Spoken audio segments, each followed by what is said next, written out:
یہ بات بھی جو آتی ہے نا جہاں سے آتی ہے، آپ جب پتہ کریں گے، جب معلوم کریں گے کہ یہ کون لوگ ہیں جو ان حالات کو، بچپن کے حالات یا شہادت کے وقت کے حالات کو پیش کرتے ہیں، تو یہ وہ لوگ ہیں جو ظاہراً حضرت علی رضی اللہ تعالیٰ عنہ سے اور ان کے خاندان سے اور نواز رسول سے محبت کا جھوٹا دعویٰ کرتے ہیں، حقیقت میں وہ دشمن ہیں۔ یہ واقعات بھی وہی بیان کرتے ہیں، درمیان کے واقعات کو اس لیے نہیں لاتے کیونکہ ان درمیان کے حالات کو جب آپ پڑھیں گے تو آپ کو یہ دکھے گا کہ نواز رسول صلی اللہ علیہ وسلم، آپ صلی اللہ علیہ وسلم کے اس دنیا سے پردہ فرما جانے کے بعد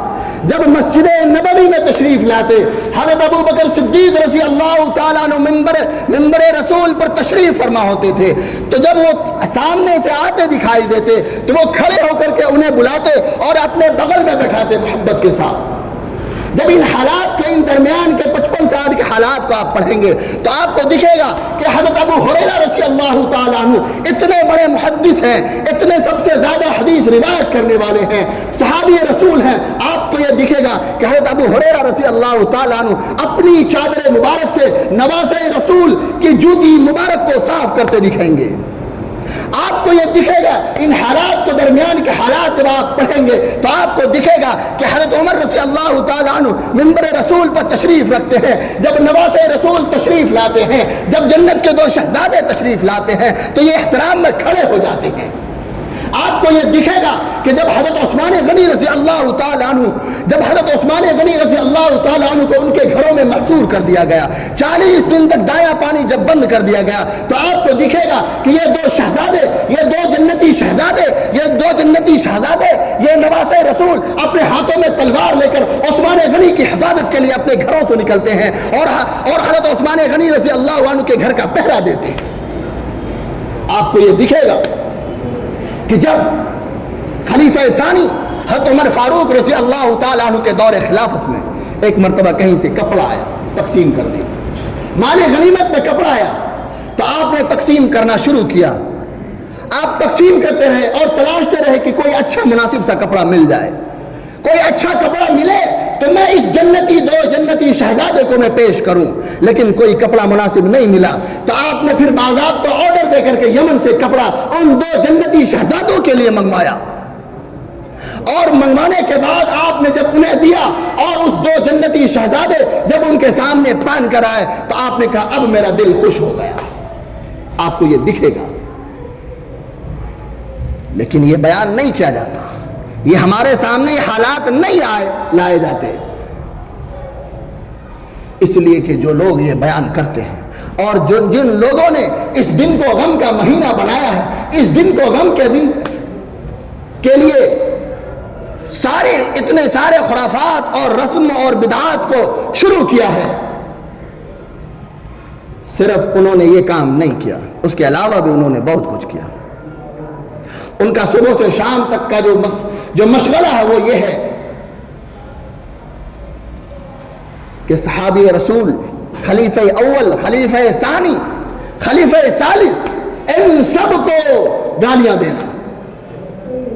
ان سب کی شان میں گستاخیاں کرنا، بدتمیزیاں کرنا۔ جب یہ حالات یہ بتائیں گے تو کیسے کریں گے گستاخی؟ نہیں کر سکتے نا پھر۔ تو بہرحال یہ وہ دن ہے جس میں آپ صلی اللہ علیہ وسلم نے 10 محرم الحرام کو روزہ رکھا اور روزہ رکھنے کا حکم بھی دیا، اور ان دنوں میں روزہ رکھنے کی جو وجوہات ہے وہ بہرحال اللہ بہتر جانتا ہے، لیکن روایات بہت سی ملتی ہیں، بہت سی ضعیف روایت ہے اور بہت سی ایسی روایت ہے جس کا کہیں احادیث میں یا کہیں کوئی سند نہیں ملتا، جیسے کہ اس 10 محرم الحرام کے تعلق سے جو روایت ہے کہ یہ وہ دن ہے کہ جس میں قیامت قائم ہوگی، کوئی صحیح کوئی روایت نہیں ملتی جس کی کوئی سند ہو۔ میں ضعیف یا کمزور کی بات نہیں کر رہا، میں سند کی بات کر رہا ہوں، اور بھی بے شمار روایت، ایک روایت قدر ضعیف روایت ملتی ہے کہ اس دن میں اللہ رب العزت نے حضرت موسیٰ علیہ السلام کو ان کی قوم کے ساتھ فرعون کے ظلم و ستم سے نجات دلایا تھا۔ صرف نجات نہیں دلایا بلکہ حضرت موسیٰ علیہ السلام اپنی قوم کو لے کر جب نکلے ہیں اور جب سامنے دریا آیا تو اللہ کی طرف سے حکم ہوا کہ موسیٰ اپنے عصا کو دریا پہ مارو، تو اس میں 12 راستے بن گئے اور پوری قوم اس راستے سے گزر گئی۔ جب پیچھے سے فرعون جب آیا، اس نے دیکھا کہ راستے میں دریا میں راستہ بنا ہوا ہے، جب وہ داخل ہوا تو اللہ تعالیٰ نے اس کو وہیں غرق کر دیا۔ اس دن اللہ تعالیٰ نے حضرت موسیٰ علیہ السلام کی قوم کو فرعون کے ظلم و ستم سے نجات دلایا، اور اس کے شکرانے کے طور پر حضرت موسیٰ علیہ السلام روزہ رکھا کرتے تھے۔ آپ صلی اللہ علیہ وسلم بھی شکرانے کے طور پر روزہ رکھتے تھے۔ جب یہاں سے حضرت موسیٰ علیہ السلام کے ساتھ یہ قوم جب فرعون کے ظلم و ستم سے نجات پا کر جب آگے بڑھی، صحرائے سینا میں جب پہنچی،